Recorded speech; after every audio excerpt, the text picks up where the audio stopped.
Hey everybody, it's Kurt Brugel here with Jake Jacobs to craft a comic masterpiece. Welcome to the behind the scenes podcast of Turbo Pit Fighter. While Jake takes the lead with writing and penciling, Kurt is right there beside him, co-authoring and adding the finishing inks. Dive into our unique journey as we become the first duo of comic artists to share our collaborative process through a podcast. And if anybody knows of another duo or another team making comic live on the air, let us know, because we would be happy to cross-pollinate with them and share audience and promote them as well. Kurt, how you doing today? Awesome. How you doing, Jake? Good. I'm raring to go. I have a couple of things to talk about, but here I'm working on page 16. This is going to be, the sequence where Turbo is in flashback, young Turbo, and is getting the all-important package here.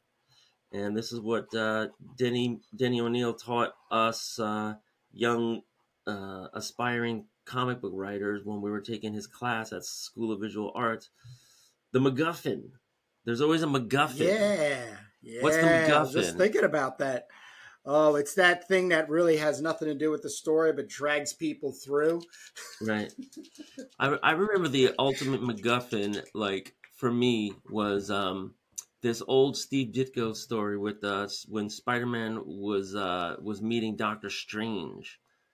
And there was these two thugs that were hired to steal this enchanted, like, talisman, and it was just like this double-sided stick with these little like demon heads on either side of it. But whoever bears it, has the power of Mordred the Mystic. Grayskull. Yeah, exactly. And antics ensued. But I still have that story in a box somewhere. It's totally coverless. It was the backup feature. I don't know when it originally ran, but it was the backup feature in Marvel Super Action number 38 or something. But so a MacGuffin. So in our story, this is going to be pretty consequential. This little package, it's in like a football shaped container, but it's going to contain what we're going to find out later, which nobody knows yet, is it's going to contain a prototype gun that is going to be able to convert energy from radioactive peas into directed photon energy, laser, solar, whatever beams that not only blow a hole through something, like sear a hole through something, but then there's also like a delayed explosion that happens later, which I think is kind of novel. So I don't know how we're going to explain that scientifically, but I'll get GPT to give me a couple. I was just going to say the same real thing. Science lessons, and then I'll just take off from there. Speaking to your MacGuffin thing, yeah. I personally, in my stories, have never consciously made an effort to add a MacGuffin to my stories. So I don't know what it. I mean, I'm working on a couple of little ditties, and I don't know where it came up. But I was like, oh, I should come up with a MacGuffin, or at least try to learn how to integrate and obviously use. It's, correct me if I'm wrong, but it's technically not that difficult to work into a story and use as a sense of manipulation, right? No, I mean, there's a MacGuffin is there sometimes when you don't even know it. A MacGuffin could be a person, right? Like a kidnapped, individual. I mean, you could play, like, let's play lightning round. What's the MacGuffin? I'll shoot out a movie name, and then you shoot out a movie name. Oh, man. So you go first. Road Warrior, my favorite movie. Okay. What's the MacGuffin? What's that again? I'm sorry. What's the MacGuffin in the Road Warrior? Mad Max Part 2, the Road Warrior. Gasoline? The gasoline, right. Oh, wow. I got it. They hid the gasoline in the tankers, and then they had the big truck as a decoy full of sand, and the Road Warrior brought them all the wrong direction. Oh, it was so good. All right. Yeah. Your turn. I got one. X-Files. I never really watched the X Files. Oh, you mean the X No, Files movie? no, television show. Oh well, there's a million different episodes. Was there a Well, recurring there's MacGuffin? always, yeah, there was always. I could hear people definitely screaming it. It's the guy who was called the Cigarette Man. Okay, so You this was a remember the Cigarette yeah Man? this yeah. So this is like a built-in MacGuffin that goes across All the time. He episodes. was always you always had this feeling like he was going to be giving some huge reveal, Right.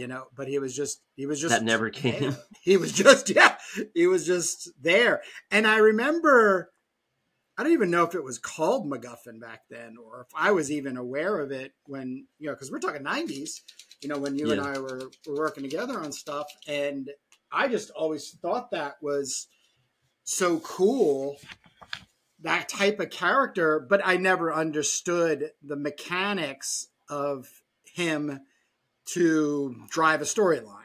So I never, like I said, I never picked it up until, um, Right. Yeah, I mean, way late. depending what the writing is, it could be, pretty. It could be, I think the ultimate MacGuffin. I don't. It would be interesting to find out where it got its name. I'm sure there's a story behind that, but the ultimate MacGuffin, according to Denny O'Neil, was the Maltese Falcon. Yeah, that's like And the classic OG.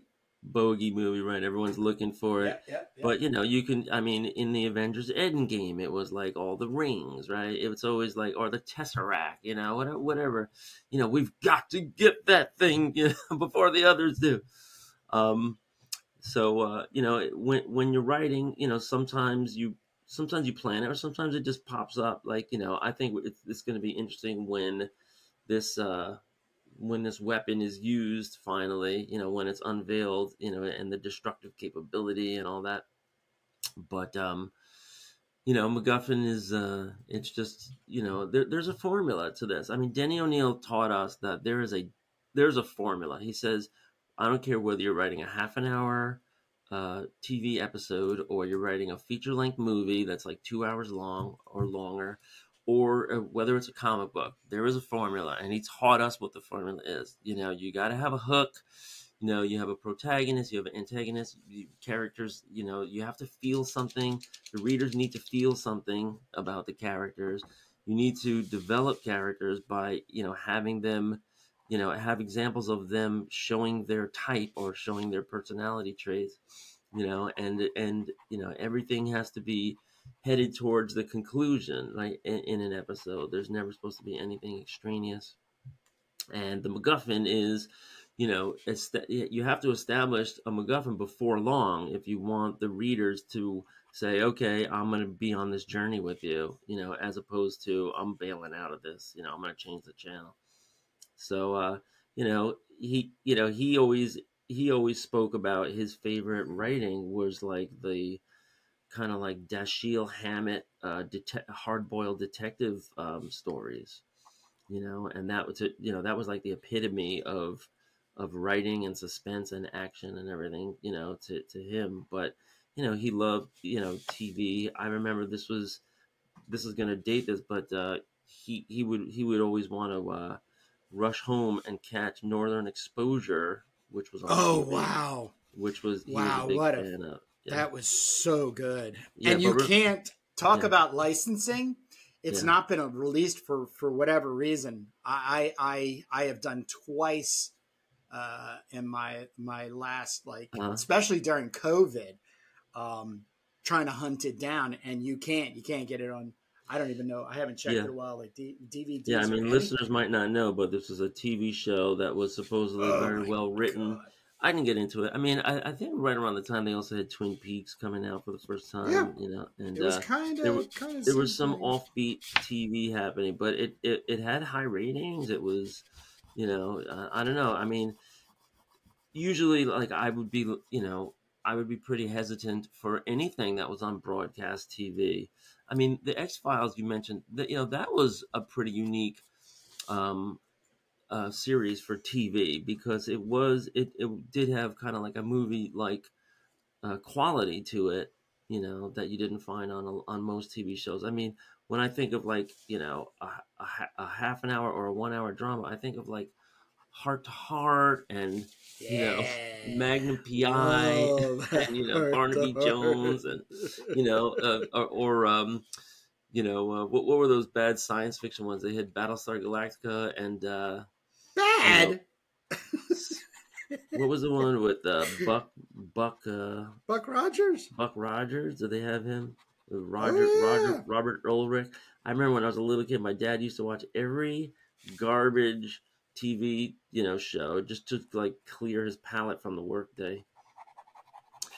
So yeah, we're getting into this part of the story here, and young Turbo is very soon on the very next page. In fact, going to catch up with the siege going on in the orphanage. So we're going to get into right back into some action, but we're setting this up where Turbo is given this, very very important MacGuffin, and it has to deliver it back to Sister Ray, the headmistress, and then Sister Ray, as we're going to find out in the pages, directly about to happen, that she's going to have her glorious death scene, and she's going to implore Turbo to take it. Her dying wish is going to be to take the weapon and find Elevena and embark, on a journey to find Elevena in a prison, that she's been in for decades. So that's going to take us into the next issue. But we're going to have an awesome battle scene as the RM guards are going to be overtaking the orphanage, and we're going to explain why. In part because it's just one of the few remaining structures in the world, but also because it's chock full of little children, and they'll have ulterior motives for that too. So you know, Turbo is going to come in, guns blazing. She's gonna pick up some guns, from some fallen RM, and she's gonna try to rescue Sister Ray. All that's happening in the next couple of pages. Right here in this particular scene, we have the pharmacist slapping his daughter. She was trying to make out with Turbo. She was trying to really move fast with Turbo and convince Turbo to come sneak afterwards and pick her up and sneak her out of there and get her out of this life. She feels trapped, even though she's one of the only people that's still, in a safe place in this world with her two parents. And her parents are these, the pharmacists, but they're like really radioactive, scientists that work with the energy pellets. And, the pharmacist is going to turn out to be the either inventor of the gun or fixer of the gun or modifier of the gun. Him and his wife, traded a lot of potent radioactive peas for the gun. And we'll have to come back to the pharmacist and to Embra later at some point. We might even show Embra in the present day, when Turbo's older, and she might come back too. I think I have something in mind for that, where this encounter with Embra is consequential. Embra was able to get Turbo's DNA, on a glass of water or something like that, and that's going to turn out to be pretty important later on, because of course Embra wanted to, even though she's a teenager, she wanted to reproduce with Turbo, thinking that Turbo's a right. boy. Yeah. So a lot going on in here. A lot going on to the story. Well, we are delivering. And when you just said, battle action scene, I just want to remind everybody, right before we started getting into finishing a little bit the louder, Turbo teaser, when we were can you hear me now? Yeah. When we were finishing up, we were going in to finish up the teaser. You had just finished an 8-page battle sequence with, the Turbo and Trophy Girl, the ice cream truck, and oh man, it was Yeah, it was my Road pretty. Warrior fantasy. Yeah. It's a whole bunch of motorcycles, going after this truck with grappling hooks and you know guys jumping on the roof and breaking through the windshield, all this stuff. Yeah, I love Turbo. I finally saw Beyond Thunderdome, and I'd never seen it. What? Yeah, Mad Max Beyond Thunderdome. How? You You know, living under a rock? I do this thing where because Road Warrior Mad Max 2 is my favorite movie, and I never wanted to ruin it, and I heard that Thunderdome wasn't as good or was a little derivative, so I never saw it. And so I saw the reboot Mad Max Fury Road. I love that, and then I went back to see Thunderdome, and it wasn't as bad as I thought it was going to be. It was fun. They had a lot of elements from the first one. It seems like they put in the car chase part at the very end. Just to make sure that the Road Warrior fans were getting the same thing. That they're used to. Here's some of the earlier pages, page 11, where all these motorcycle guys are pursuing the Good Humor truck, and Turbo freaking jumps out of the back and is like clotheslining two guys at once.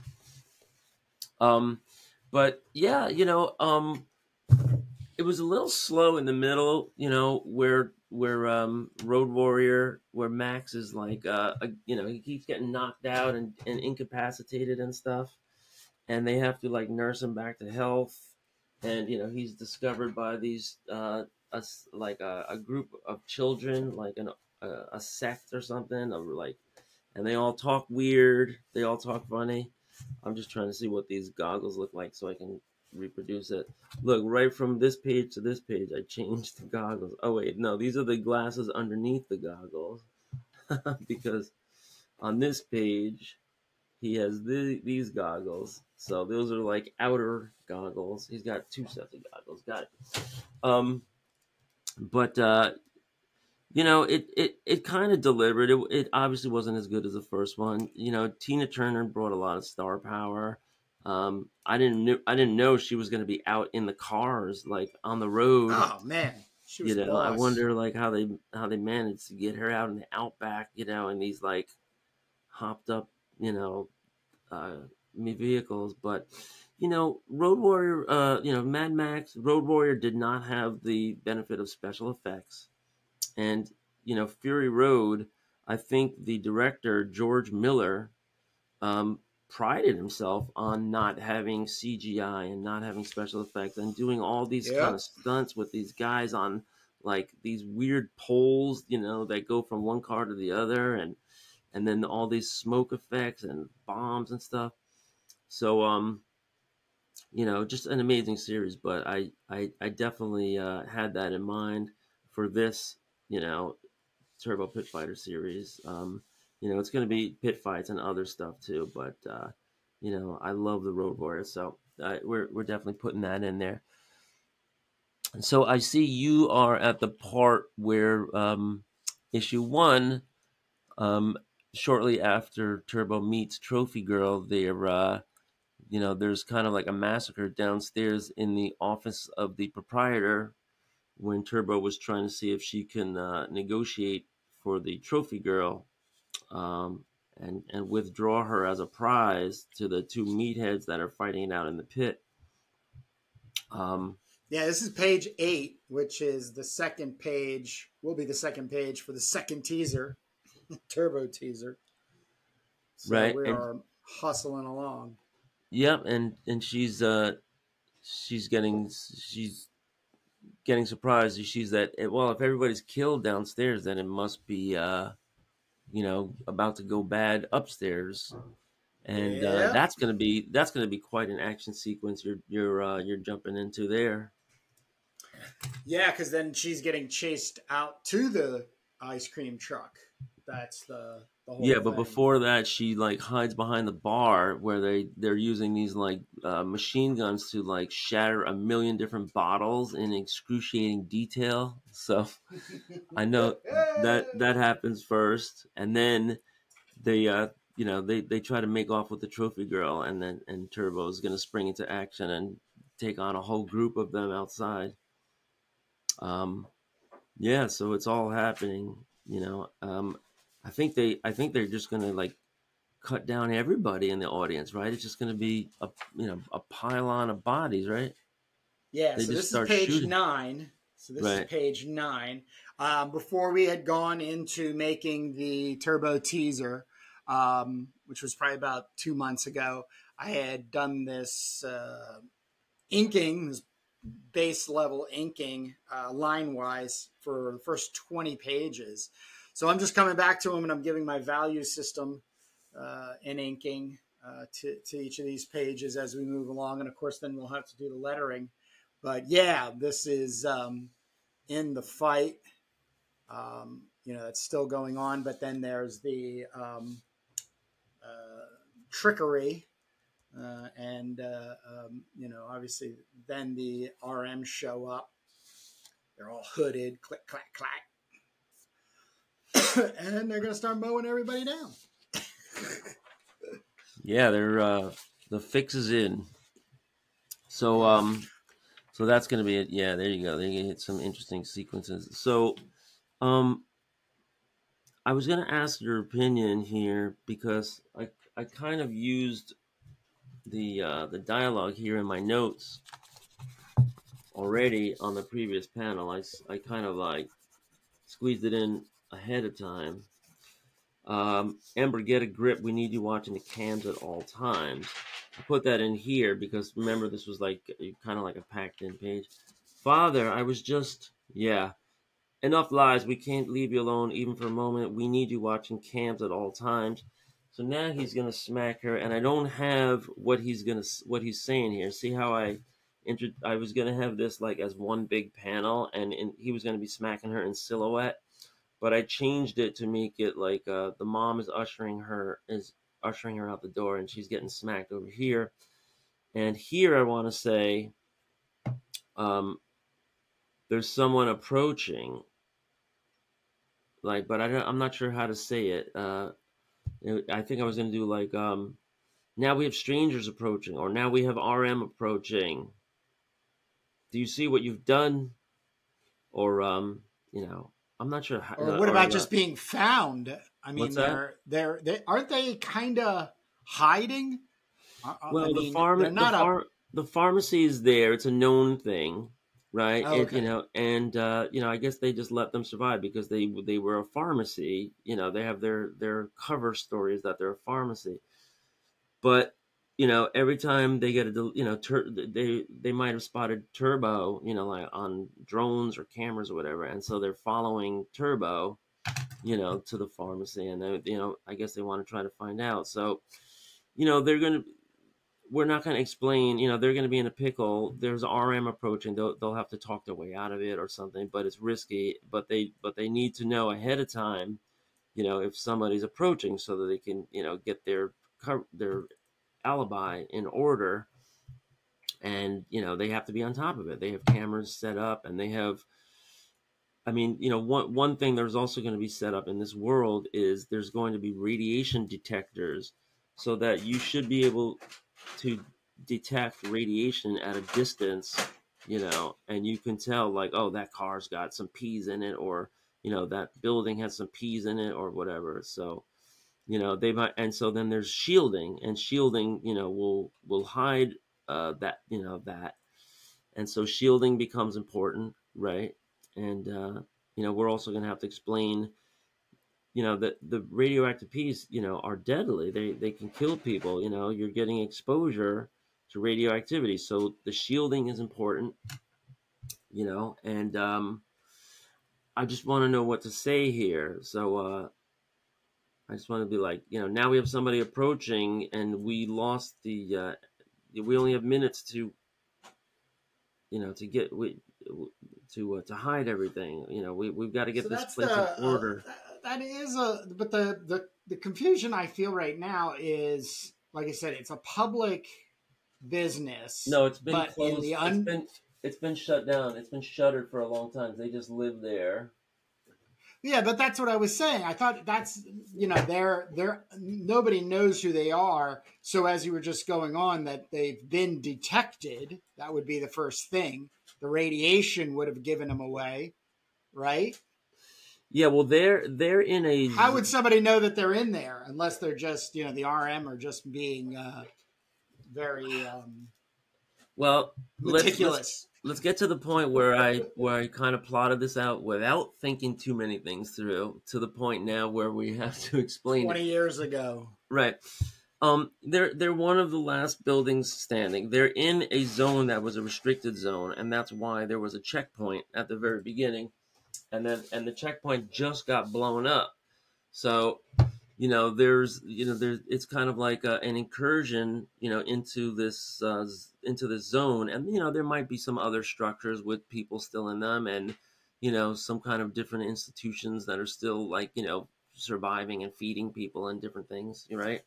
Everybody's just surviving in this hellish landscape.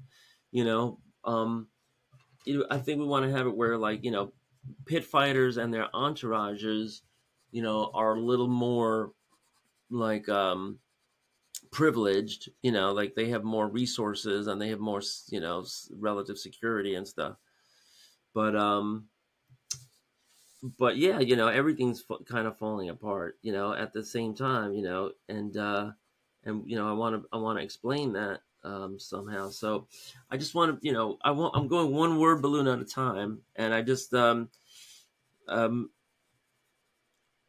now we just be like, now there are RM approaching now. We need to get our story together, or we need to get this stuff.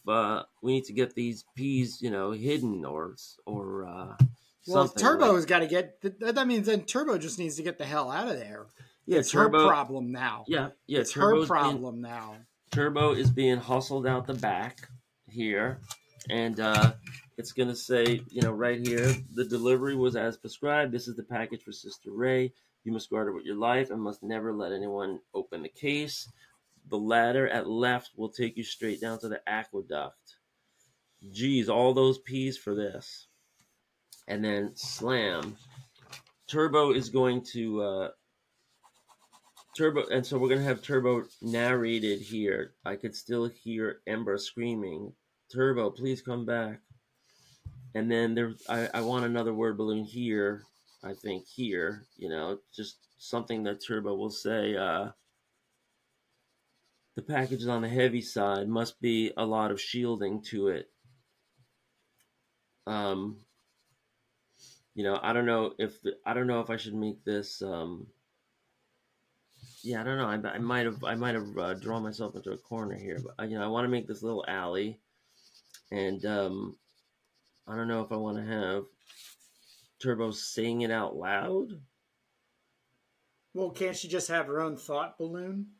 Right, but we haven't done a thought And balloon before. We just did thought boxes. I guess, yeah, we could just make it a thought box just to keep it consistent. Right? Yeah, good idea. yeah. All right. So yeah. So what's the dad gonna be saying here? Well, then there'd be a follow up. The last thing she would hear saying is like, they have some sort of like process in order to, basically comply with whatever they think is coming their way, like papers or, giving them drugs or food or Right. They'll something, probably, yeah, just the they'll have to. marauders. They're always the marauders. So there's always a way to just kind of let them, be on their way.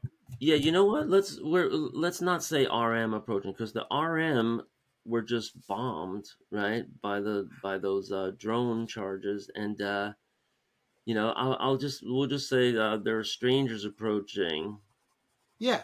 and we've got to get our story in order, or we've got to get our cover story Well, it's like together. it's like when you have like a drill, a fire drill, You know, Right, it's right. just Good something point. that when you sound an alarm, or you know, you go into that process, you know, it's basically a strategy to keep everybody safe and well and minimize damage. So it would be like a drill, like, you know.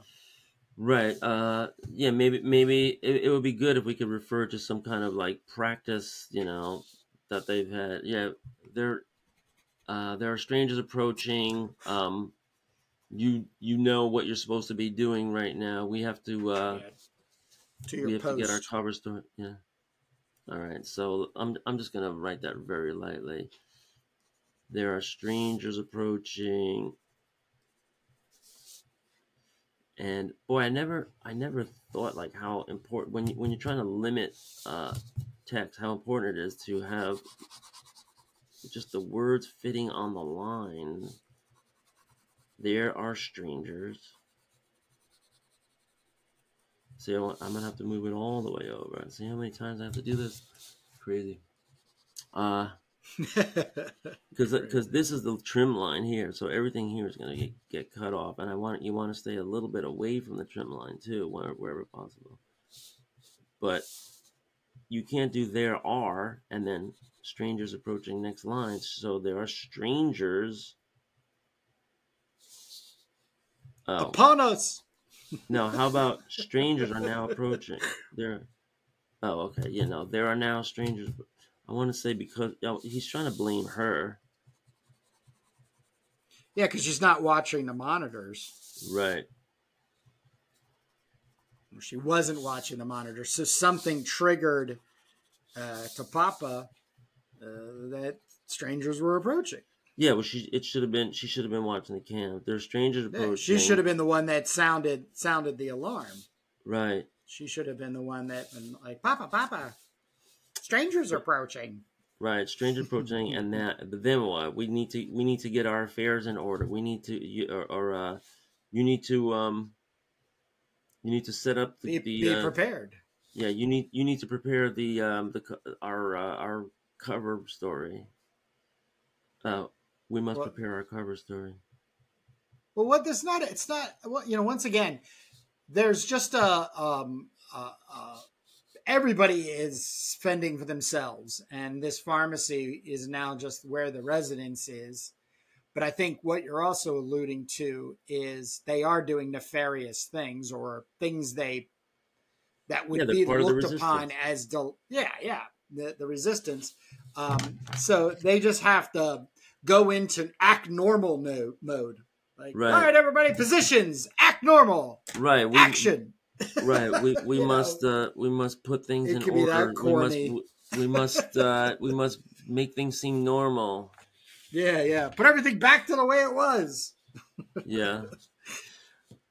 So I'm not sure how I'm going to word that, and we're thinking carefully about it because we want it to be good. We could always change it, but there's that we're working on. Before I let too much time go, I wanted to go Yeah, over a you got couple some things. announcements. Number one is I've been packing up the garage and packing up the office. I found these old zine pages that I did. This is part of a Oh, zine, so I'm going wow. to try to put these with the other missing pages, and I should be able to have a presentation at some point of this was Sinew Man, but this was part of Rough House Rag. I don't know how old I was when I did this, but I was in my teens, and you know, maybe we'll do like a Power Comics run through. I'm sure it just gets to a point where it just like ends. Like I just trailed off.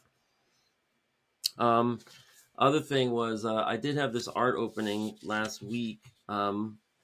It's a group show, and I have some of my faces in there. But if anybody's in the Nyack area between now and October 3rd, I think. Yeah, ends October 3rd. Check that out right on Main Street in Nyack, New York. If you know Nyack, it's a small town. It's one of the only two or three galleries there. Um, and I also wanted to show this.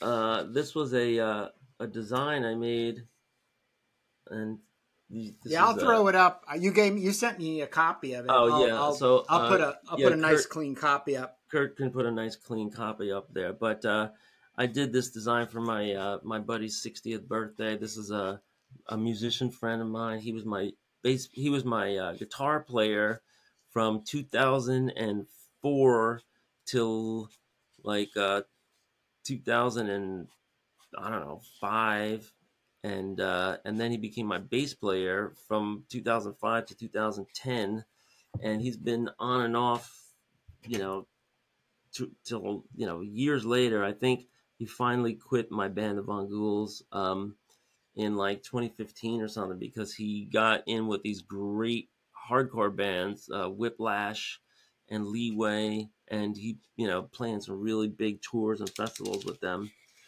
But awesome guy, and so I made a nice framed illustration for him, color illustration that I literally had to finish and frame, so we could get over there to the party and give it to him yesterday. Um, I probably should have sprayed it with fixative before I put it in the frame, but I didn't. I didn't want to like spray it and then not let it dry for a couple hours, right? What do you think about the alcohol markers and just India ink alcohol markers, and then the Talk about and I like also use fixing these a it. little bit, the Kurotakis, and I was flying high with these because it's All like puns all the intended. advantages of a brush. These are the brushes I was using, and just regular black magic, but you know it's so much easier to control, and then I started having these problems where it started ink blobbing out of nowhere, and it happened like 2 or 3 times on the piece. Luckily enough, it wasn't major and I could cover it over. But like I could show you, like on the lower left hand of the left hand of the demon on the lower left, it blobbed right in the middle, and I had to like try to cover my tracks. So I don't know if I can trust these things. Maybe this one I got was a lemon, but these things are so amazing. You can see how they really just they're very responsive, and they're like the points are very hard, you know, but they're also they could also be very thin. You can get all at once. So I love them so much, but it did me wrong. So I'm scared, like, if you're working and working on something and all of a sudden it just blobs, like a big puddle of ink right there, like, not too big, the size of like a poppy seed maybe, but that's scary stuff. So I hope that doesn't happen again. I might have to go get a new pack of them. Yeah, I was ready to say you might need a fresh pack. Kurotakis, yeah. Um, so I had that on my rundown and to tell you about. And what else did I want to mention? You had some big surprise. You said Oh, or my some big big surprise. Yeah, announcement. Your yeah, my big big announcement. surprise. So Big surprise. All right. yeah, I was going through a lot of my stuff, and I was consolidating some of my comics and some of my records. And believe it or not, I put some stuff on eBay to sell off, try to make some money. And I was selling these videotapes, these VHS tapes that have all these concerts on it, right? I inherited this or I bought this collection off a guy that had all these concert footage tapes, from the 60s, the 70s, the 80s, like TV appearances. Like, it was this massive like trader collector guy that I got it from, and it's just been sitting in my garage. So somebody's buying that, and then I get somebody out of the blue that asks me, "Do you have vintage, rock and roll T-shirts?" And I was like, "Yeah, I have a bunch." So I'm talking to these people, and I was like, "Yeah, some of my, I have a lot of shirts from the Muffs, my favorite band, and I have some doubles and stuff." And it turns out that these Muffs shirts are going for hundreds of dollars because Miley Cyrus was seen wearing a rare Muffs t-shirt on Instagram. And so now every copycat wants, not only are they trying to find that rare shirt, which I had a copy of and I sold, but they're trying to like find all the Muff stuff. Now they're getting into this. Oh, Miley likes the Muffs. They must be great. So the Muffs are an LA punk band, that the lead singer died about maybe 3 or 4 years ago. And they're a great band, fantastic, like power pop punk band. They've been around since the 90s. And I guess Miley's getting into them. She might be doing a cover, who knows? But they have the knockoff shirts on eBay, of the design that Miley was wearing, and then I have the original. So people are saying, do you have a copy of it? And show me a picture of the tag, the original tag. So I just sold like 6 shirts, including 2 Muffs shirts, for $350. Nice. Yeah, and I have a closet full of them. I have like maybe 15, 20 more, and I gotta sell these things before they just rust away in the closet. If you don't have them encased, in plastic or something, they all get toned and they get hanger burn and they get, just dusty, and just from sitting in the closet. So I think I'm gonna make a move and sell, but I didn't sell the really rare one that I have because I can't even get a price on it. I have no idea what it might be worth, so I got to do an auction. I'm not about to sell these to these collectors. But the big news is, I'm selling some magazines. I came across some epics and some heavy metals, and then I just found a whole box of comics that they're great, but I don't have room. So what I decided is I'm going to make a fund, and I'm going to donate comics that I don't care too much about into this fund, and I'm going to sell them, whether I do it on Whatnot or eBay, or whether I'm at a comic show or I trade them in or whatever. But I'm going to dedicate, and I'm going to say this whole box, some good stuff in there, definitely worth $1 a piece, and I'm gonna put all the proceeds towards a fund for an artist for the B Movie She Devil comic, and I already have $350 in the fund from those sale of those T-shirts that I also didn't care about, and I have so much memorabilia and clutter and hoarding stuff that I don't care that much about, that has gained value since I bought it. I bought it for much less than I'll be selling it for. And I'm putting it all towards a fund. And I created a special Cash App where the balance of the Cash App is going to be the fund. So I am going to be announcing that separate from this broadcast, I'm going to be on WhatsApp, and I'm going to be selling off cool comics, magazines, T-shirts. I have books, and I'm going to be raising money for this is no rush because we still have to finish the script for the first issue, but I'm going to be getting that going, before I retire. So, let's say in the next couple months, and hopefully I can do my first whatnot before before I go back to school in September. But I finally got all my envelopes, my padded envelopes, and my bubble wrap. I have a collection of it, so I can at least start the process. And we will. We'll be plugging it here on this show so that if anybody actually wants to go over, and see the merch and buy something, we'll have the link so that anybody could do that and help fund B Movie She Devils, which is a different comic that we're not drawing, that we're just scripting, and hopefully we can promote it along with our other products when that thing gets off the ground. But your reaction? I love it. I love it. I love it. I was Yeah, actually it's gonna be a lot yesterday. of fun to go shopping. You know, once I have a couple $100 or maybe $1,000 or so, it's gonna be very fun to go shopping for a cartoonist. You know, that's gonna be a lot of fun. That whole process is gonna be amazing.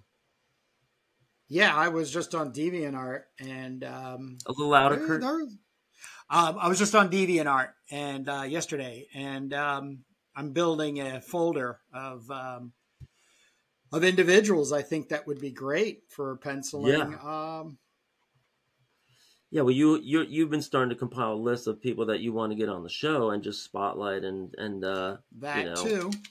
and cross And pollinate. since you brought that up, I just want Yeah. to remind everybody we have finished our first turbo teaser. This is the first 6 pages of our story. It's home printed by me, and Jake can do his version as well. I'm bagging and boarding these. They're up on my website, kurtbrugel.com, link down below.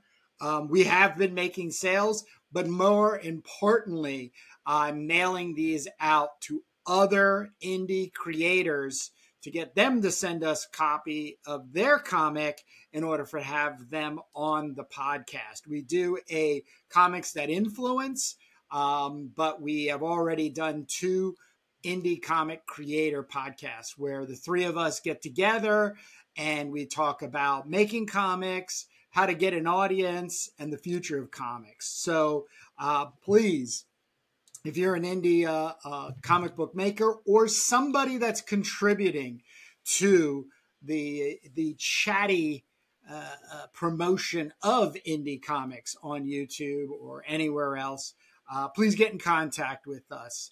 On here YouTube channel, you can go to the About tab, and our emails are there. Of course, you can always get me through kurtbrugel.com. We have Instagram, All of so our links. we're approachable. And after this, when we're going to our comics and influence, I'm going to be filling in to Jake that next week we're going to have the Pat Higgins on our Oh, third interesting. indie comic creator. Yes, and Yep. this is a hometown Wilmington boy, and I know him. He was actually a student of mine back in the early '90s when he was a teen, and I'm very excited to talk about comics Cool. with him and Yeah. reviewing Pulp Bites. So, with that being said, Jake, we have passed the 45-minute mark, which is we're trying to keep these bite size, and we want to let these people get back to reading comic books and making them. Do you have anything else to share with these people before we let them go? No, if anybody's confused what comics that influence are, that's our other series where we flip through cool comics and we discuss them from the perspective of comic creators and art teachers, and uh, you know, we have a long series of those too that you can go binge. So check out our other stream, our other channel series, whatever we'll call Segment. it. I always refer to it as a segment, but that's Well, fine. They'll segment be able to sounds find it. like it's within a broadcast. Yeah, I So don't I know. don't know. I don't. Somebody will correct us or direct We us to got the right we language. yeah. If you have we have a YouTube channel, and then Channel Turbo Pit within Fighter. the channel we have 2 what I call series, but we have the making of Turbo Pit Fighter, which you're watching now, and we have comics that influence a kind of a different, you know, series of episodes. So Right, right. you know, we'll get the language together on that. Yeah. We'll ask ChatGPT whenever we get stuck. That'll be the tiebreaker. I was thinking the same thing. All right. Well, other than that, I will see you in the next series session segment of Series, comics that yes, influence. our other little box on YouTube when you click it. All right. I'll see you. All right.